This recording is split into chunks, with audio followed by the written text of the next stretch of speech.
Kami dari kelompok 7 akan mempresentasikan tentang materi aspek-aspek teater. Teater merupakan salah satu jenis seni dan dari berbagai banyak macam seni-seni yang ada, dengan menggunakan media yang ditunjang dengan beberapa unsur pembekuan atau pengembangannya, yaitu naskah, pelaku, dan pentas. Aspek-aspek teater. Teater sebagai seni merupakan salah satu jenis pertunjukan dengan medium utamanya manusia, dibangun oleh beberapa unsur pembentuknya, di antara lain naskah, pelaku, seni, dan pentas.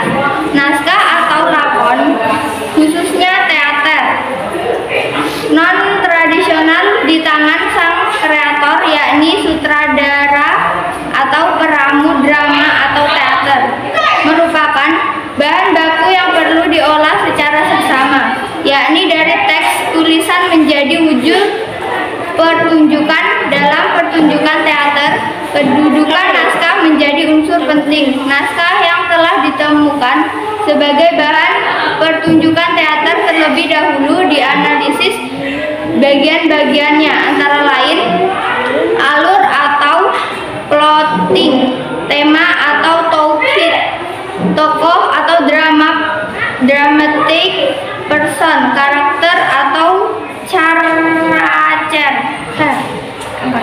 karakter, tempat kejadian peristiwa atau setting, sudut pandang pengarang, point of view, unsur tokoh dan karakter atau perwatakan sebagai unsur pemeranan telah dibahas pada pertemuan bab sebelumnya. Selanjutnya, untuk mempelajari unsur-unsur seni teater, kita awali dengan memahami lakon atau naskah melalui beberapa unsur di dalamnya, antara lain sebagai berikut. A. Jalur atau jalan cerita. Alur dalam bahasa Inggris disebut plot. Alur dapat diartikan sebagai jalan cerita, unsur cerita, garis cerita, atau rangkaian cerita yang dihubungkan dengan sebab akibat atau hukum kausalitas.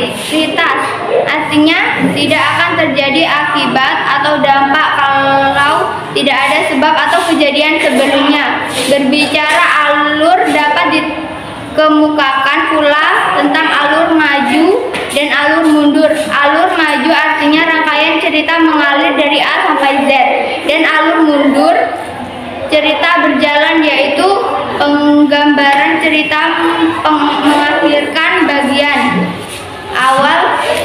Dapat juga cerita di dalam cerita atau disebut dengan flashback. Faktor pertama dan utama dalam memilih naskah atau lakon terletak pada kekuatan memilih tema, masalah yang diangkat, gagasan cerita yang digulirkan melalui alur, dan pesan moral bersifat aktural atau tidak. Pesan moral yang dimaksud harus mengangkat nilai-nilai kemanusiaan agar tercipta keseimbangan hidup harmonis dan bermakna. B. Tema. Tema adalah pokok pikiran. Di dalam tema mengandung 3 unsur pokok. 1. Masalah yang diangkat. 2. Gagasan yang ditawarkan. 3. Pesan yang disampaikan pengarang.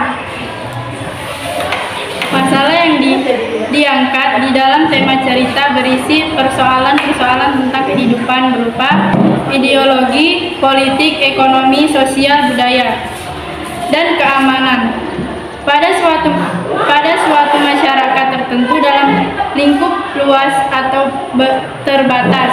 Gagasan yang ditawarkan dalam tema adalah jalan pikiran pengarang untuk memberikan gambaran cerita dari awal sampai akhir.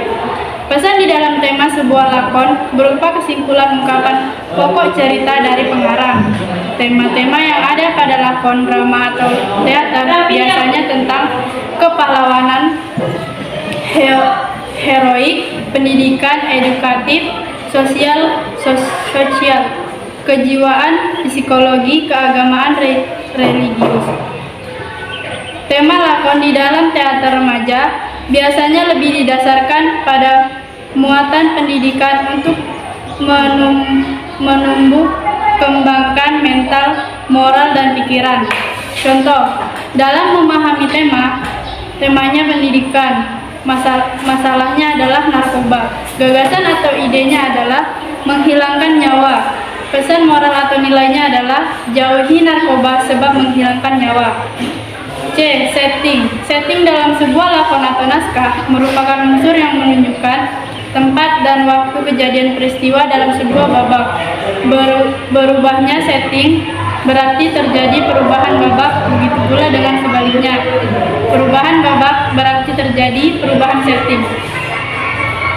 Tempat sebagai penunjukan dari unsur setting di dalam lakon mengandung pengertian menunjuk pada tempat tengah berlangsungnya kejadian, misalnya di rumah, di hotel, di stasiun, di sekolah, di kantor, di jalan, di hutan, di gang jalan, di taman, di tempat kumuh, di lorong, di kereta api, di dalam bus, dan seterusnya.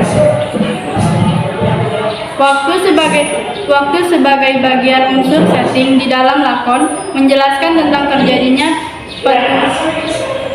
putaran waktu, yakni siang malam, pagi sore, gelap terang, mendung cerah, waktu asar, waktu subuh, zaman Belanda, zaman kemerdekaan, zaman Orde Baru, zaman reformasi.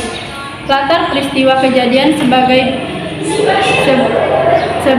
bagian dari unsur setting di dalam lakon, misalnya kondisi perang, kondisi mencekam, kondisi aman, dan seterusnya. D. Point of view.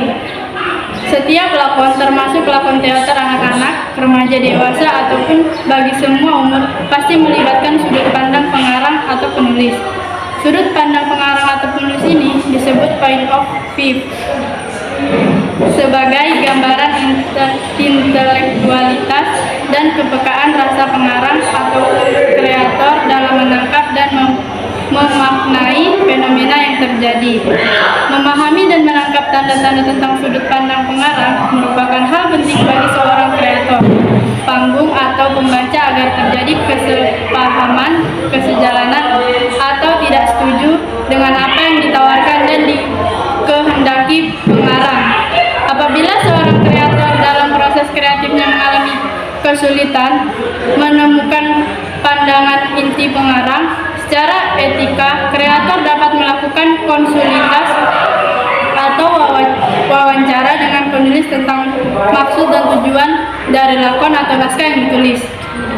Apabila penulis naskah tidak dapat dihubungi, dapat melakukan wawancara dengan sesama penulis satu angkatan atau dengan para penulis seniornya. 2. Pelaku seni. Pelaku dalam teater adalah orang-orang yang terlibat secara langsung dalam kegiatan artistik dalam menciptakan karya teater. Para pelaku dalam teater terdiri dari sutradara, pemeran, pemusik, penata pekerja, pentas, dan pekerja panggung. Sutradara secara harfiah sebagai pemeran utama lakon. Sutradara disebut juga dengan pengatur laku atau pelaku. Sutradara memiliki tugas dan tanggung jawab sebagai pengatur, peramu, pengemas, dan pengarah di dalam garap teater. Sutradara dalam istilah lain disebut dengan art director atau pemimpin artistik. Oleh karena itu, sutradara di dalam garapan teater sebagai pemegang komando, pemegang kebijakan, dan pemegang kesuksesan dalam menentukan nilai dari sebuah kualitas keindahan dalam garap teater. Dalam pelaksanaannya, mengingat rutinnya dan banyaknya pekerjaan yang harus dilakukan, biasanya sutradara dibantu oleh asisten sutradara.